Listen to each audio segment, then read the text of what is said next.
वालेकुम अस्सलाम रहमतुल्लाह वबरकातुहू। नमस्ते, गुड इवनिंग, सत श्री अकाल।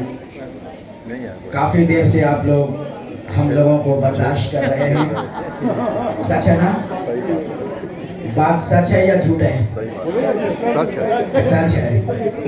देखिए,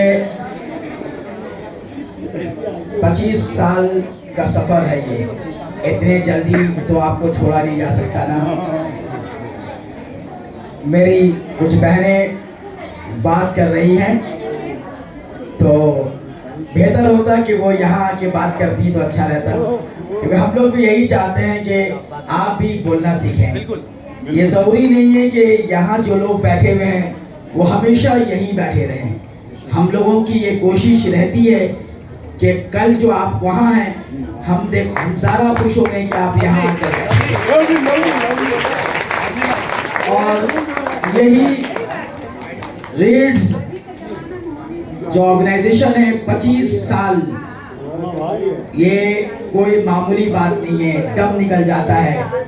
किसी भी अदारे को मैं जानता हूँ कि जितने भी अदारे कायम होते हैं, ऑर्गेनाइजेशंस, अगर उसके अंदर लाइक माइंडेड लोग ना हो, काम करने वाले लोग ना हो, अच्छे लोग ना हो, तो वो अदारे 2-3 साल के बाद उसकी दम निकल जाती है। लेकिन 25 साल इस बात की ज़मानत है, इस बात का सबूत है, इस बात की गवाही दे रही है कि इसमें जितने भी लोग हैं, बिला तफरीक मजहब व मिल्लत, हिंदू, मुसलमान, सिख, ईसाई एक हैं। एक रहेंगे तो नेक रहेंगे, और एक नहीं रहेंगे तो ये अदारे चल नहीं सकते।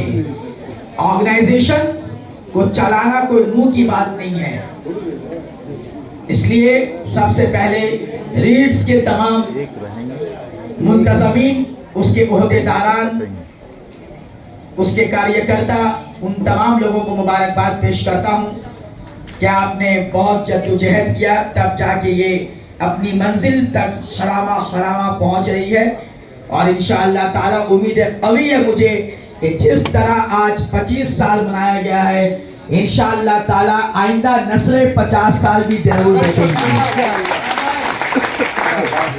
उसके लिए जो तफरीक है, जो भेदभाव है, जो एक फिजा को आलूदगी पहुंचाई जा रही है, जो नफरत का माहौल पैदा किया जा रहा है, इसे हमें और आपको, हिंदू, मुसलमान, सिख, ईसाई, बुद्धिस्ट, जैन, इन तमाम फूलों को एक गुलदस्ता में एक अजीब और गरीब जो माहौल है उसके खिलाफ खड़ा करके गले मिलकर एक दूसरे के साथ जीने की कोशिश करनी पड़ेगी हम लोगों को।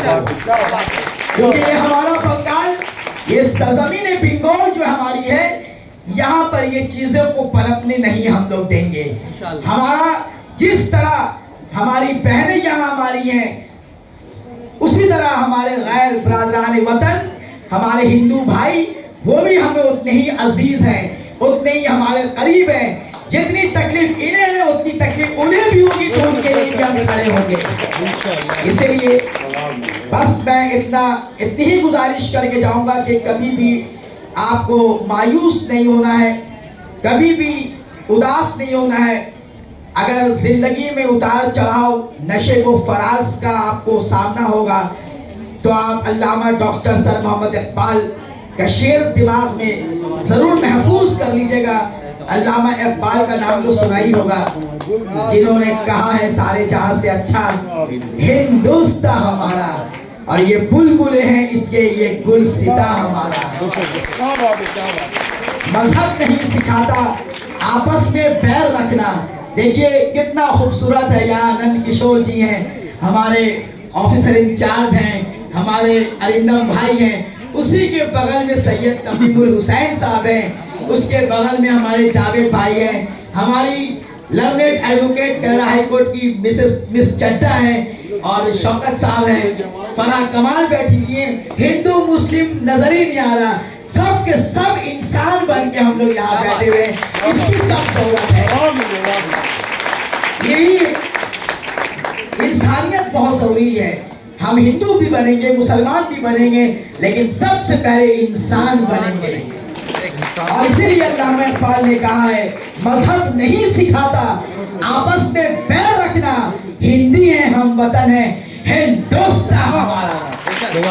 اس لیے علامہ اقبال نے آپ کے لیے کیا کہا ہے, نہیں ہوں نا امید اقبال اپنی کشت ویرا سے.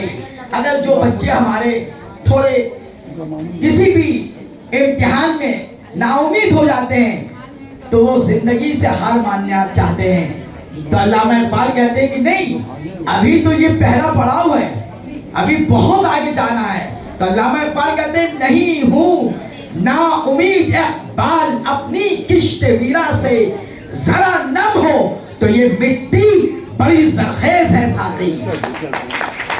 اس لیے ضرورت اس بات کی ہے کہ علم کے دامن سے خود کو بہراور کرنا پڑے گا, اور اس کے لیے جو بھی جتن کرنا پڑے, بھیک مانگنا پڑے.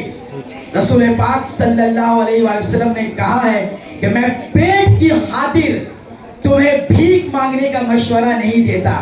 کون کہہ رہا ہے؟ حضور کہہ رہے ہیں, جن کے ہم امتی ہیں. وہ کہتے ہیں کہ پیٹ کی خاطر میں تمہیں بھیک مانگنے کا مشورہ نہیں دیتا, لیکن علم حاصل کرنے کے لیے اگر تمہیں بھیک مانگنا پڑے تو بھیک مانگ کے بھی علم حاصل کرو. اب آپ پر منحصر ہے کہ آپ علم کتنے دور تک حاصل کرتی ہیں, اور اس کے لیے کیا کیا جتن کرتی ہیں, کیا کیا محنتیں کرتی ہیں, کتنے دور تک جاتی ہیں. ان تمام چیزوں کا تمام چیزیں ڈیپینڈ